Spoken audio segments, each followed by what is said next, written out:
Your Honour, I appear here today as defence on behalf of the applicant, Ms April Morris, who is seeking grant for an application for bail in relation to charges.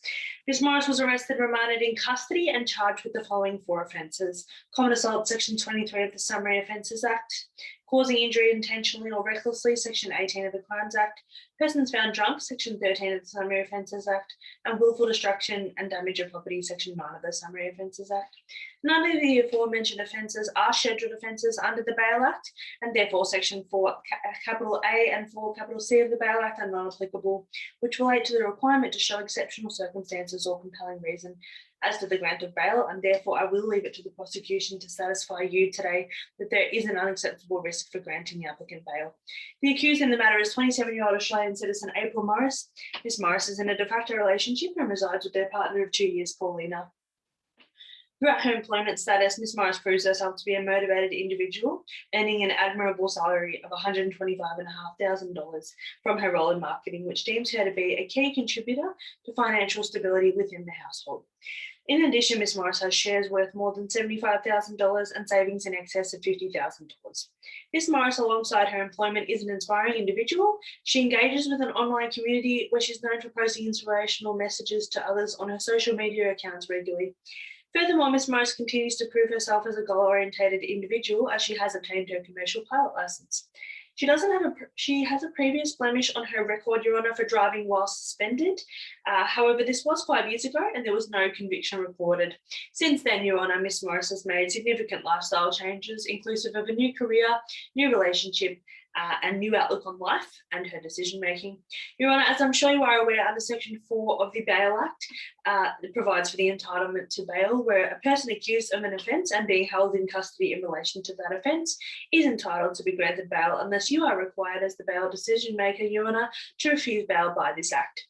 Charter of the Human Rights and Responsibilities Act 2006, Section 21, I would like to briefly mention, as it is an important human right, that every person has the right to liberty and security.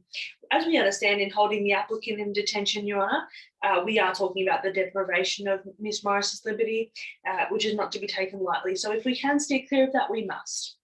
Considering the 4 charges are all non-scheduled offences, Your Honour, the prosecution would need to satisfy that under Section 4 capital D 2A and B and 4 capital E 1A and B of the Bail Act, that there exists an unacceptable risk that if the applicant, Ms Morris, were to be released on bail, would either endanger the safety or welfare of any persons, commit an offence whilst on bail, interfere with a witness or obstruct the course of justice, or fail to surrender into custody on the conditions of bail, Your Honour.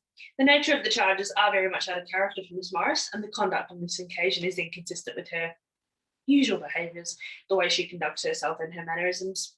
She doesn't have a tendency to be a violent woman, nor does she demonstrate aggressive behaviours to anyone around her. In her usual mannerisms. With this considered, there is no evidence to suggest, Your Honour, that the Ms Morris would commit an offence whilst on bail, as she is extremely preoccupied with her employment in marketing, in which she enjoys working hard and saving towards her future goals with her partner Paulina. Furthermore, there is no evidence to suggest that the applicant would not surrender into custody in accordance with the conditions of bail, as there have been no prior occasions where this has been the case due to a clean record. Section 4 capital E3A states that in considering whether a risk mentioned in 1A is an unacceptable one, you, Your Honour, shall consider surrounding circumstances which fall under Section 3 triple capital A of the Bail Act and 3B, where the bail decision maker shall consider whether there are conditions to be imposed in order to mitigate any risks so that they are not unacceptable risks. With the recognition of the fact that the alleged offending has had harmful effects on the victim, such as the common assault and causing injury, resulting in forehead stitches and abrasions to the victim, I would like to address the fact that the applicant, at the time of the assault, was under the influence of alcohol and therefore her state of mind was altered, as was her ability to make rational decisions. The consumption of alcohol had interfered with the ability to make her usual rational, intelligent decisions. This can be addressed in the conditions of bail, Your Honour. I submit that the applicant has a clean criminal record which reflects that she does not condone violent or illegal behaviour, but the bail conditions can address the alcohol and the assault as well in terms of rehabilitation programs. The applicant has never been required to comply with conditions of bail previously, nor has she been the recipient of a summons subject to a community corrections order or a family violence intervention order. Ms Morris has a supportive home environment with her partner Paulina, where she has stable accommodation and a good network, so she will have a higher chance of successfully rehabilitating, Your Honour. And any concerns for associations with certain people have been addressed addressed in the conduct conditions. She does have some underlying health issues, inclusive of allergies, which would be very difficult for her to maintain and treat whilst in custody, as there are medications she must take for those allergies, and there would be risks of her medical conditions worsening in detention. Pursuant to Section 5 triple capital A, a bail decision maker considering the release of an accused on bail must, Your Honour, impose any condition that, in your opinion, will reduce the likelihood of those risks mentioned earlier. The following are a list of proposed conduct conditions which I would recommend for the applicant based on the alleged offending. She should not have any contact directly or indirectly with the victim, Miss Kendall, nor should she attempt to go close to Miss Kendall if she spots her in a public place.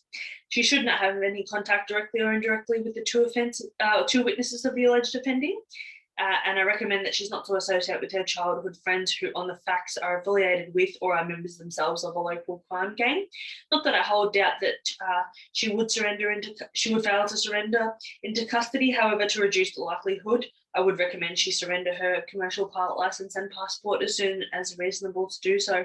I recommend that due to the nature of the alleged offending that she undertake anger management and alcohol rehabilitation programs in order to have her acknowledge the impact that her offending can have on members of the community.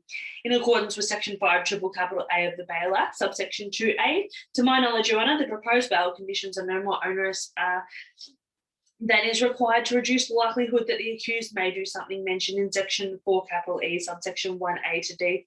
I'm confident that the accused will be able to successfully meet these bail conditions. I do submit that on the relevant bail laws, the detention of Ms. Morris is not required.